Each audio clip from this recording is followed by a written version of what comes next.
From North Seymour Island, the contrast between the land and the wildlife on it is not lost on naturalist Desiree Cruz. The swallowtail gull, it's considered by many as the most beautiful gull in the world.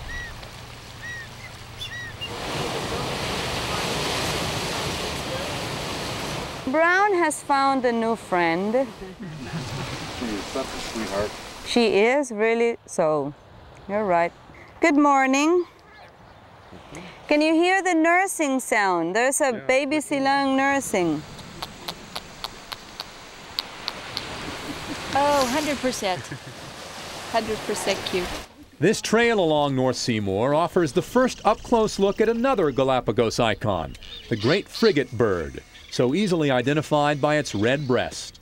The male will keep his pouch puffed until the female lays the single egg. And in that way, he knows that all his efforts have been rewarded. Look at the way the tail is standing up straight. That's part of their courtship display.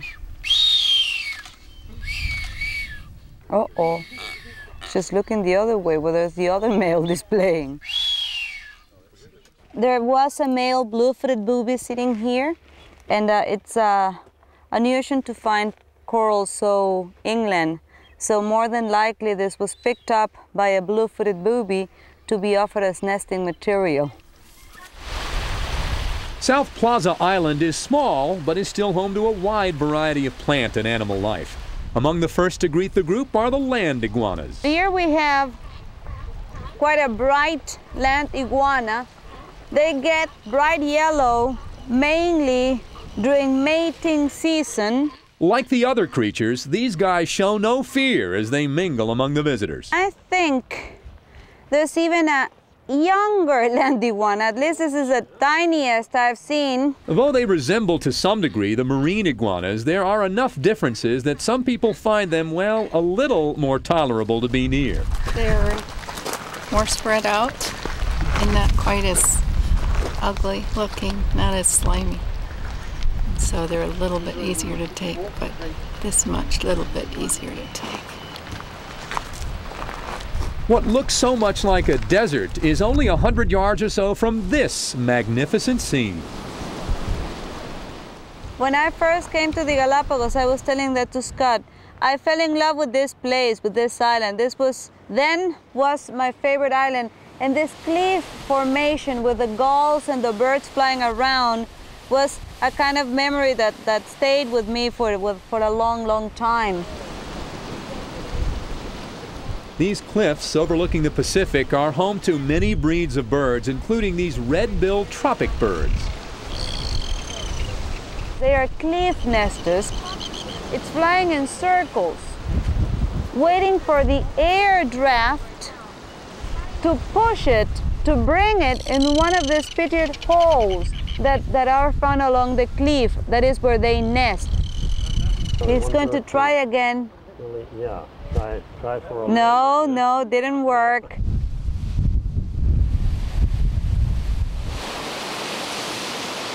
Floriana is an island that has been inhabited for many, many years, and we have already lost some species from this island. This, I would dare to say, is one of the rarest plants in the world. This is called Galapagos cutleaf daisy. But in addition to the beautiful beaches and rare species, there is a most unique feature to Floriana. This is Post Office Bay. It's named for a barrel placed here in 1793 and used by whalers who were continuing on to the northern Pacific. They would leave their mail behind, and other ships that were going back to England or New England would pick it up and deliver it upon arrival. To this day, visitors check the box for any mail they would be able to deliver. Anybody else who has mail to leave? And drop off their own for someone else to do the same. Oh yes, all mail is intended to be hand-delivered. On Espanola, an encounter with a mockingbird offers another of Darwin's lessons. They can be pushed off with the wind to the central islands and also to the northern islands. But if they want to come back, they can't because they have the wind pushing them back.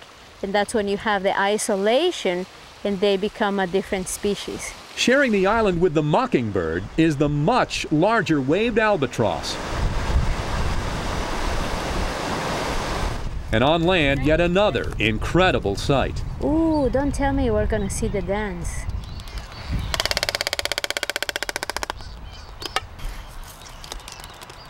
This ritual can go for,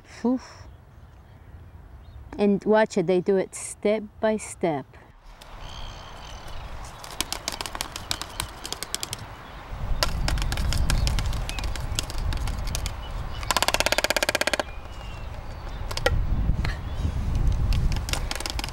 I think these two are young. They're not doing my favorite part of the dance. No, they go.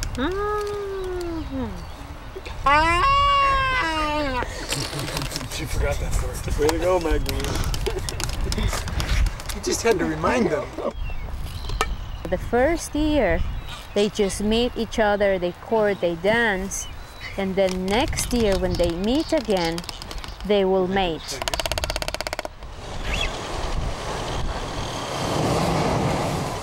The Espanola blowhole is a natural fountain of sorts. The ocean waves crash into an underground crevice, and the only way out is, well, up.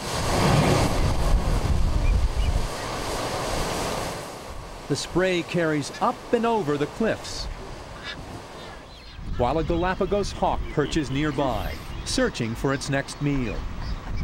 When the group gets back to the beach for their return to the boat, they're greeted by a most wonderful surprise. A newborn sea lion, just minutes old.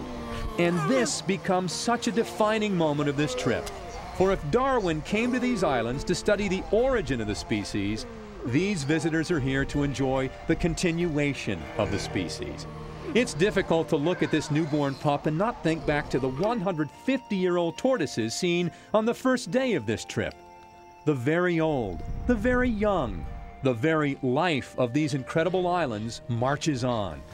But at times, it appears to be an increasingly tenuous march. The visitors that bring the much-needed tourist dollars also bring the perils of human exposure. The isolation that made the Galapagos what they are is diminishing. Will the efforts of the Ecuadoran government to preserve what is so special, so unique, succeed? One can only hope. But for now, the Galapagos Islands remain to visit, to study, to enjoy, to inspire. A marvel of nature, born of the past, with the hope for the future.